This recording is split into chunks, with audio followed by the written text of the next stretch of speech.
Well, good afternoon to you. It's 4:06 here, News Talk 105.9 WMAL, where we're making sense of the news. Coming up this hour, we'll talk to a Michigan auto worker and the founder of Autoworkers for Trump. Brian Pannebecker is here. Perhaps you've seen him on a rally stage around the country.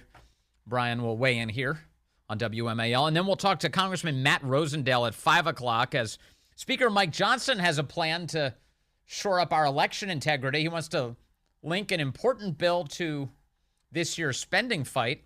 Is that a good idea? Congressman Rosendale offers his thoughts on it. And you can join us at 888-630-9625, 888-630-WMAL. President Trump's campaign just about 2 hours ago sent out a notification that they are launching the Catholics for Trump Coalition, saying that they've announced Catholics for Trump, a coalition committed to safeguarding the vital principles of religious liberty and defending family values that President Donald J. Trump has ardently championed. And a bunch of great Americans are here as a part of Catholics for Trump. And among them is our next guest, Senator Rick Santorum from Pennsylvania and a NewsMax contributor as well. Senator Santorum, always good to talk to you, sir. Vince, great to be with you. Thanks for having me on. This is what does this tell the American people that President Trump is launching a Catholics for Trump coalition? Well, it tells you that Donald Trump thinks he has a great record that can appeal to voters who are Catholic, who care about the teachings of the church when it comes to moral issues being effectuated in Washington D.C. And yeah. What I said in my statement, they asked me for a statement. I said the choice is easy between two administrations. You've got it right there in front of you. Which administration, the Trump administration or the Biden-Harris administration, has had more fidelity to the teachings of the Catholic Church, and it's not even close. And so for anybody who calls himself a Catholic and actually tries to live their Catholic faith, this is a pretty easy call. Yeah, and this has been true in each of President Trump's election campaigns. A core point is that if you're wondering who's going to defend religious liberty, it's going to be Trump. Yep. If it's up against Hillary Clinton, it's clearly Trump. She's the one who says that fundamental religious views need to change in the country in order to accommodate their abortion agenda. President Trump is the religious liberty guy. That was true against Biden. It's true against Kamala. It's absolutely true. And that just obviously doesn't apply to Catholics, apply to anybody who wants to be able to practice their faith, whether it's the Muslim faith, the Jewish faith, the Christian faith, or Buddhist, or whatever the case may be. The only faith that you're allowed to practice without restriction is the woke faith, is the Marxist faith, is the faith that is this new set of values and principles that say that you can do everything that you should, that traditional values say you shouldn't do. All of that is protected. Right. But if you stand for traditional values, then you're going to be limited as to what you can say and do. Now, all of this, I agree completely. Now, all this is not to say that President Trump is a perfect human being. Certainly none of us are. And I know Catholics in my family, my friends. Go ahead. They crucified the guy who was the perfect human being. So, there's only been one, and none of us can fit that bill. That's right. I'm not out there saying that Donald Trump's a great Catholic. He's not Catholic. And, it's true. And so I'm saying that the man has stood for, and 4 years of proof that he effectuated change that are reflective of the values of the Catholic Church. Totally right. And so I was just trying to get to this point, which is that, I've had conversations with my Catholic family members and friends, and some concern last week as President Trump was batting around the issue of abortion in a number of ways. He came out in Florida and said he's voting no on an amendment that would have allowed a very extreme abortion agenda to go through, abortion all the way through 9 months. He's voting against that, thank God. But he also indicated last week that he supports government-funded IVF procedures and mandatory coverage of those procedures. And you, of course, you and I both know that involves a lot of destroyed human lives, that particular procedure. And so here's two things here. One, I love that President Trump is open to hearing other ideas from the people who support him, and sometimes he changes his mind about things. And two, he is superior in every way to the Democrats' enthusiastic abortion agenda. Am I wrong? Well, yeah, I remember when I first got involved in politics, the Clinton statement about abortion was the prevailing view among Democrats, which is safe, legal, and rare. Now it's not. It's not just safe, but it's and legal, but it's preferred. It's not only safe and legal, but it's after, they even have folks like Ralph Northam and others, Tim Walz in Minnesota, where he repealed a law that said if a baby's born alive as a result of abortion, you can kill the baby. I mean, this is how extreme they are, and Trump has been the candidate and the president who put Supreme Court justices in that overturn Roe versus Wade, that protect religious liberty. With respect to IVF, look, I'm not in favor of IVF. I think I agree with the Catholic Church on that, but I'm not out there criticizing. I'm not out there saying we should ban it. And I'm not in favor of actually what President Trump has suggested, but his motivation for this is that he believes that we need to have more babies. He said that over and over again. Yes. And I understand the motivation. It's not a bad motivation. That's a great goal. I think is a very good. It's a great goal. And I think that you're right. The point you made, which is President Trump, I think, is notionally saying we need to do more to allow folks to have children. Yeah. But I'm looking forward to working with him and making sure that maybe the provisions he's putting forward are more like the laws in place in Europe, where you can't just produce a dozen embryos with an IVF treatment, that you can only produce embryos commensurate with how many you're actually going to implant. And those are the kinds of things that when the government does step into this, as Trump is proposing, you might be able to get some ethical reforms of the process that result in less children being in storage, if you will. Yeah. And by the way, my objections to it aren't just on the issue of life, which is the most important thing, but also the expense. I think just the idea that you would take something like that and put it on the taxpayer, $25,000 to $40,000 a procedure. I hear you. Not good. Not good. But that said, he is far preferable on this issue of religious liberty and far preferable when it comes to Catholics. So, like, for instance, Senator Santorum, the Biden-Harris administration has had FBI field offices who have decided to treat Catholics as extremists for trying to practice the traditional Latin Mass. This is the comparison we have.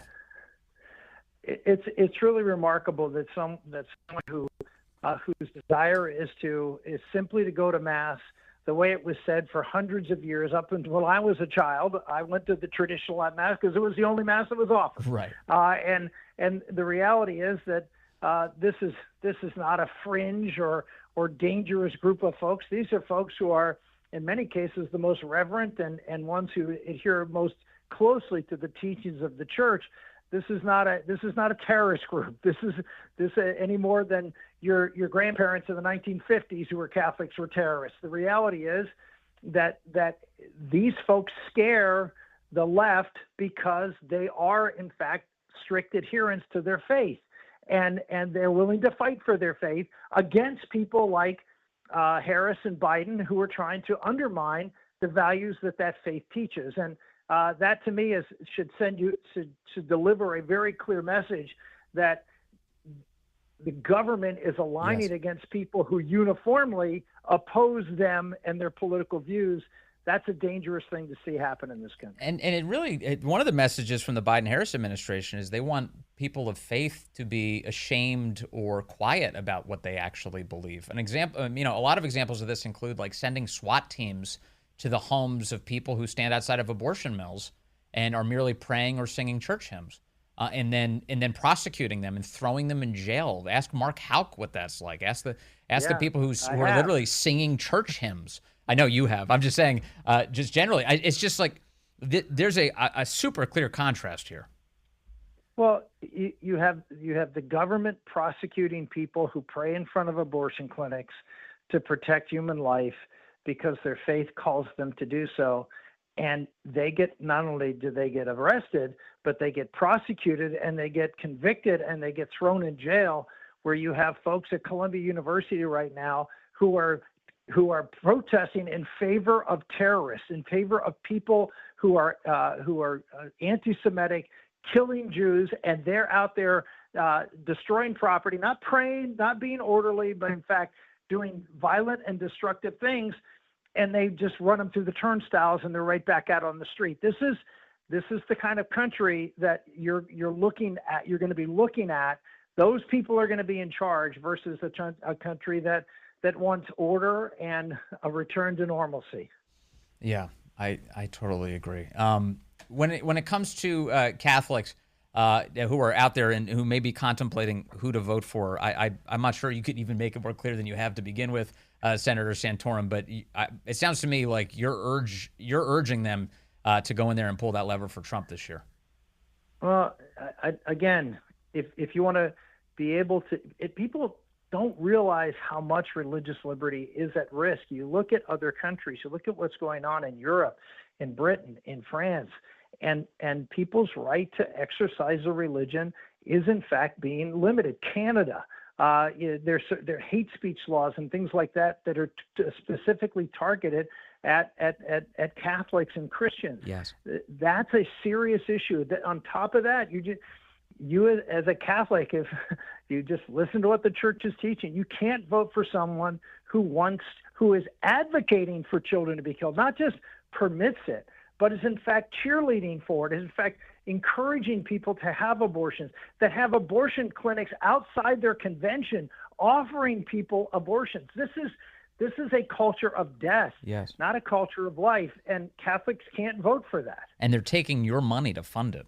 That's the awful thing. That's the other thing. Yeah, it's just truly awful. All right, well, Senator Santorum, I'm glad to see your name on the list, and I hope you can continue to have some influence there with the great Trump campaign to help them out on this effort. Catholics for Trump. Thank you very much. Good to talk to you, sir. Thank you, Vince. That's Senator Rick Santorum, the Catholics for Trump coalition being announced today. And like I said, he's not alone. I see a lot of great names here. Callista Gingrich. There's, let's see, Michael Knowles is here. Brian Birch of Catholic Vote. Matt and Mercedes Schlapp, they're also here on this list. And just lots of great Americans who are saying, this is it. This is what we have to do. And of course, in all of their statements on the subject, they covered a lot of the issues that Senator Santorum and I just talked about. But it is crystal clear. You're not voting for Trump to be your pastor, but you are voting for him to be a bodyguard for religious liberty. Absolutely. To the phones we go. Arthur calling in from Leesburg now, line 2. Arthur, good afternoon, sir. You're on the Vince Coglianese Show. Thank you for taking my call, Vince. I just wanted to emphasize something that the senator said about the hostility of this administration to religious liberty. Yes. That was imposed on the military. You could seek accommodation, but you could not seek a religious exemption, and you would not have it recognized. Believe that your conscience would not allow you to take of something that had been developed through the use of stem cells from babies. Right. That was a note, and I'd just like to point out that Article 6 of the Constitution says there shall be no religious test for an office or trust in the federal government. And yet that became a test. You had to agree that abortion was not a sin. Put your conscience aside and let it be ruled by a bureaucrat, not by the God that made you. Yeah, no, these are so many great points. Arthur, what Arthur is bringing up, your phone call broke up a touch, but I think people got the gist of it, which is that the Biden-Harris administration forced everybody in the military to get the jab, and they laughed off anyone who stepped forward and said, I'd like a religious exemption to this. And that includes that abortion, you're right, was involved at some point of the development of the 3 primary vaccines. And as a result, you had people saying, look, I want no part of this. This violates my faith. I don't want to get this jab. And the government said, tough. And it even led to dozens of military chaplains filing suit against the Biden administration because they were seeking religious exemptions. The chaplains themselves, Arthur. Yeah, I represented those chaplains, Vince. Oh, well, I'm sorry, I don't need to tell you. My apologies, Arthur. You know all about this. Yeah. But something else. There was a specific statute, a specific law in Section 533 to the National Defense Authorization Act of 2013 that protected the right of conscience. And you won't find that in Title 10. And everything that they did against people who said, I want an accommodation, everything they did against them is forbidden by that statute. Complete lawlessness to prosecute, to retaliate against people for the exercise of their faith. Joe Biden assumed for himself the right to control your conscience. Yes, that's right. So, Arthur, because you were involved in representing those chaplains, if my memory serves correctly, the case got dismissed and the Supreme Court refused to take it up. Is that right? That's correct. They said the case was moot, and the Supreme Court decided a case on mootness about a month before they dismissed us, that had they applied those same principles, it should have granted us certiorari. What happened to those 39 chaplains? Well, they're still in the service. We're looking for a way to bring the suit back to life again. Okay. My clients have their careers destroyed because they followed their conscience, and that is a disgrace. It is a disgrace. It's a disgrace for the courts, because the courts treated my clients and others like second-class citizens because they're in the military. Pardon my zeal and my frustration, but having been a retired military Vietnam vet, I think it's disgrace. I admire your zeal and I appreciate your frustration, Arthur. If you're able to resurface this, please give us a heads up. Let us know. I'd love to talk to you about it. If I could make one other comment that every Republican should be talking about, it is that Harris Biden have destroyed the volunteer military. Look at the recruiting results. Yeah. Trump built it up. He has destroyed it with CRT and the mandate. I know, and he's demoralized so many military families as a result, too. That is Biden and Harris have. Thank you very much, Arthur. I really appreciate the call, sir. And the ongoing patriotism. The guy serves his country throughout his life here fighting on behalf of these chaplains. Wild. And he said it perfectly. Really, that is, the difference. The guy who's for religious liberty, Trump, versus the guy who pretends to be super religious but crushes people who really do practice their faiths. It's 4:30.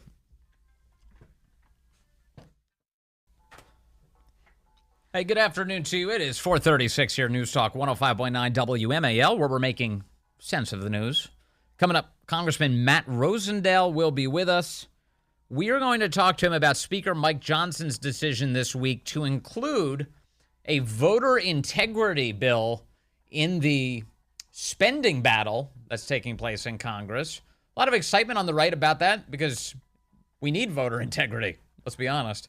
Congressman Matt Rosendale is going to weigh in on what he thinks of this entire scheme. And you can join us at 888-630-9625, 888-630-WMAL.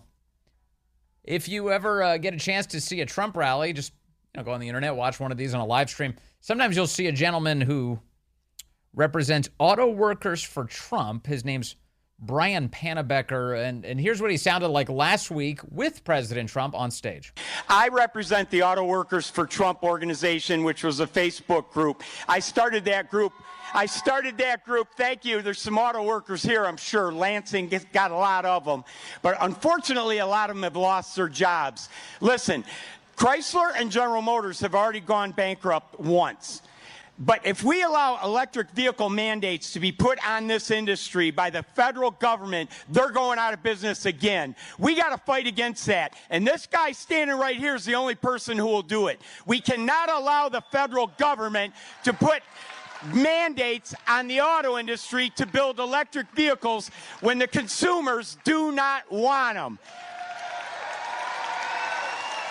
So I'm asking everybody. I'm asking auto workers, and I'm asking everybody that supplies the auto industry, get 10 or 15 of your friends, make sure they get out and vote. Our very survival depends on it, and we can't allow it to happen. So vote Trump and J.D. Vance, and we'll turn this country around. He's done it once. Unfortunately, he's going to have to go back and do it again. Thank you. Brian Pannebecker, again, founder of Autoworkers for Trump, a Michigan auto worker himself, joins us now. Brian, good to talk to you, sir. Hey, Vince, thanks for having me on. I appreciate the opportunity. So how many times have you done this where you gone on stage and spoke up on behalf of President Trump? Well, I can count at least 2, I think, right? Yeah, that was the third time. Yeah. Oh. Yeah, that was the third time. The first time I got an opportunity to be called up on stage. Donald Trump was doing a Get Out the Vote rally, and I had spoken to him prior to the rally. It was all about the auto industry. He's always very interested, very concerned. So when he got up and started doing his talk, he saw me in the crowd and he said, "There's the guy I was talking to backstage. Brian, why don't you come up and say a few words?" So I did. And then really crazy, the first rally he did after being shot was in Grand Rapids, Michigan. Yeah. And he spotted me out in the crowd of 16,000 people. He spotted me sitting about 8 or 10 rows back from the stage. And he stopped his speech and he pointed at me. He said, "Are you the guy that I invited up on the stage when I was here in Michigan the last time?" I said, "Yeah." I was nodding my head. He goes, "Why don't you come on up here?" So he called me up a second time. And then this past week in Potterville near Lansing, he recognized me in his speech. I think it was in his teleprompter that I was in the attendance. Yeah. And he said, "Where's Brian sitting?" I raised my hand. He says, "You want to come up here and say a few words?" So he invited me up for a third time. That's great. So so that was the third time, and I'm glad he did, because when he invited me up in Grand Rapids, Vince, he had just been shot a few days prior, and I was still in shock, and I was almost speechless. Yeah, it's unbelievable. I still can't believe that happened.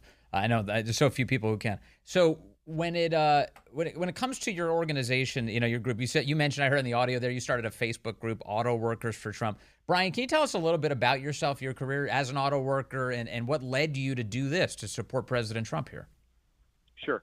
I was born and raised just outside of Detroit in Macomb County. My dad worked in a machine shop. He was a tool and die guy. And we were Democrat. We were told, my mom and dad always said, "Yeah, we vote Democrat because they're for the little guy." Well, this is back in the 60s and 70s. So fast forward to when I was 19 years old, I had an uncle that was working at Chrysler Corporation. He came by the house one day and asked me if I would like to get in at Chrysler Corporation where he worked. I said, "Well, of course." I was taking classes at a junior college at the time. I said, "Sure, I'd love to." So I got hired in at Chrysler. I worked 11 years for Chrysler Corporation, a lot of ups and downs there. I was hired in the same month as a guy named Lee Iacocca. Yeah.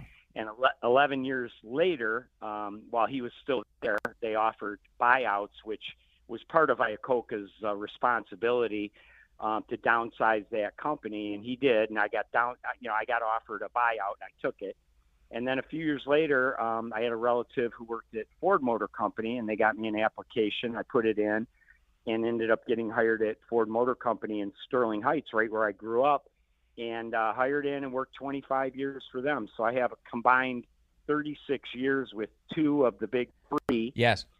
And then as far as my political activity, I took a part-time job while I was working at Ford.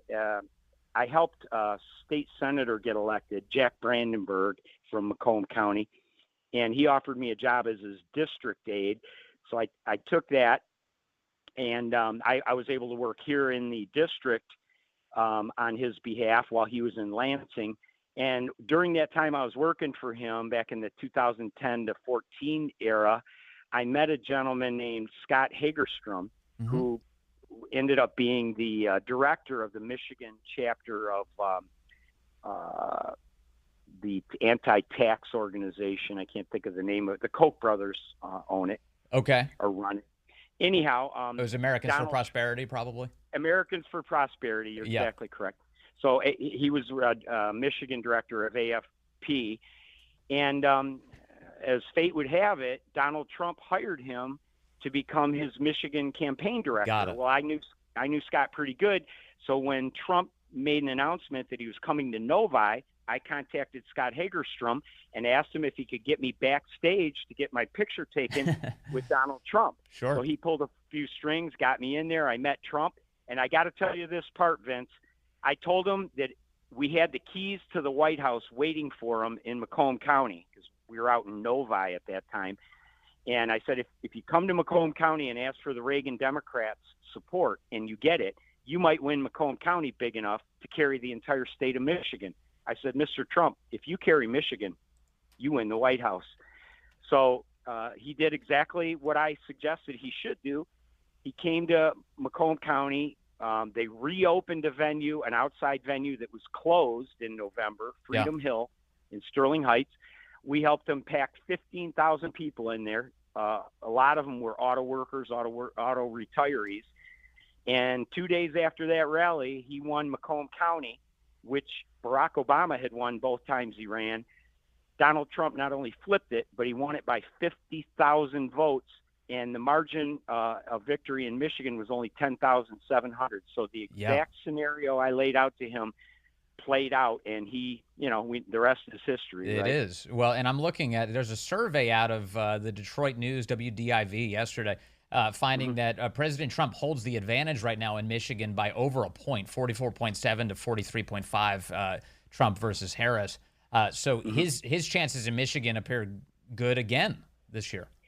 Yeah, and I'm working directly with Donald Trump's campaign here in Michigan, and his state director and that team are privy to some of their own polling. Right. And I'm going to let you in on a little secret. The margin's really bigger than 1 point something. It's more like 3 or 4 points. And I think the momentum is now back with Trump. I think Kamala Harris has peaked. Yeah. And the more the media stick microphones in her face and she opens her mouth, the faster her poll numbers will drop. I think Trump's going to win this thing going away. So we're talking with Brian Pannebecker, the head of Autoworkers for Trump. He is working with the Trump campaign, as he just mentioned. Brian, you said, how many years have you been in the auto industry? You say 36 or so? 36 total 36. Between two of the big three. And so, and having done that, how have you seen Michigan change during that time? What has changed for you and your community? Well, I'll tell you, Vince, when I first got hired in at 19 years old, my dad was a little leery of me taking a job directly for one of the auto companies because he had been around that industry for most of his life. And he said, the auto industry is very cyclical. It goes up, it goes down. He said, sometimes there are boom times, you're working a lot of overtime. And sometimes our lean times, you'll be laid off, out of work. So he said, salt away some money when times are good because you're going to need it. So I've seen ups and downs, but what I can tell you is this. I've seen General Motors and Chrysler file for bankruptcy. Ford barely averted bankruptcy because we had a fantastic CEO who downsized that company dramatically and got us refocused on our core product, which is Ford automobiles and trucks. So I know that the auto industry there's no guarantees. It could go away. And if we allow China to get their foot in the door over here with electric vehicles and our own government helps them do it, they'll go bankrupt again, probably all three of them. And we'll never have a domestic auto industry again. Yeah. Oh, my gosh. Well, let's talk about the left and its desire to force an EV mandate. Here's just not long ago, Kamala Harris on the issue of an EV mandate. Here she is. So will everyone have to drive electric cars? Well, by my plan, by 2045, we will have basically zero emission vehicles only, 100%. By 2045. All right, let's go. And let me add one more thing, Aaron, and also school buses. So part of my plan is that by 2030, we will have electric school buses. Yeah, so she's saying everyone has to have an electric vehicle under her plan. And now today, according to Axios, Brian, I'm looking here, and they say that her campaign is being very squirrely about whether or not she wants to mandate electric vehicles anymore. What do you make of her positions on this subject? Well, she spoke the truth. She said the quiet part out loud back in 2019 when she was running for the Democrat nomination. And she just told us recently her values have not changed. So what she's doing is trying to have it both ways. She's lying about her true position. They want to go all the way to have our military vehicles be electric only. It's insanity. Let me just say this. A prosecutor from San Francisco, the most liberal city in the United States. She was the most liberal senator in the U.S. Senate, knows nothing about private industry, knows nothing about the automobile industry. She's lost her mind, and Americans are crazy if they vote for that woman to be president and commander-in-chief. It's insanity, and we got to pull them back from the brink before they make a huge mistake. And Brian, perhaps your answer about what's going on with the polling in Michigan kind of tells us the answer to this question, but what do other auto workers think of the electric vehicle mandate that the left has been pushing? I'm glad you asked, Vince, because I'm doing an auto plant rally outside of a different auto plant every week. We started in mid-June. We're going to go all the way through to November. We set up outside the hourly parking lots where everybody comes in and out, and we're there for shift change when the day shift gets off, and then the afternoon shift workers start coming in. So we've got a chance to engage with those people as they pull up to the driveway to come out of the parking lot. A lot of them are rolling down their windows. We've got Auto Workers for Trump signs. We're wearing our Auto Workers for Trump t-shirts. Me and a bunch of other auto worker retirees. And yesterday we were at the Livonia transmission plant. We had UAW members coming out when they got off their shift. They parked and joined us. They're not even afraid of the union repercussions anymore. They're saying they've had enough. So I'm estimating it about 75% of the total number of UAW workers at Chrysler, Ford, and GM, and we've been doing rallies outside of every one of them. Next week will be our 12th. They're going to Trump. They finally woke up. These are the Reagan Democrats, the people who have traditionally been told to vote Democrat by their union leaders. They finally told their union leadership to pack sand. You guys have been shipping our jobs to Mexico for decades. We're voting for the guy who's going to save our jobs, Donald Trump. I love that. And finally, not Trump related at all, but do you think it's appropriate that Ford made an SUV and slapped a Mustang logo on it and said it's a Mustang? Not at all. Not at all. How embarrassing. I cringe every time I see one of those monstrosities rolling down the road. I was wondering. I had to ask the expert. No, it's all right. disgusting. They hey, Lee Iacocca's probably rolling over in his grave. Brian Pannebecker, the head of Auto Workers for Trump. Sir, great to talk to you today. Thank you very much. Thank you, Vince. All right, be well. It's 4:51. Yeah, it's an electric SUV with a Mustang logo on it. It drives past me, and I'm like, that's not a Mustang. Kind of feels like a scam, actually. Might be a fun car to drive. I don't know. Okay, so we have an update for you out of Georgia. The school shooting at a high school there. The local officials are saying it was a school resource officer who was able to stop the shooter. Take a listen to this. How did it go down? What exactly happened for us?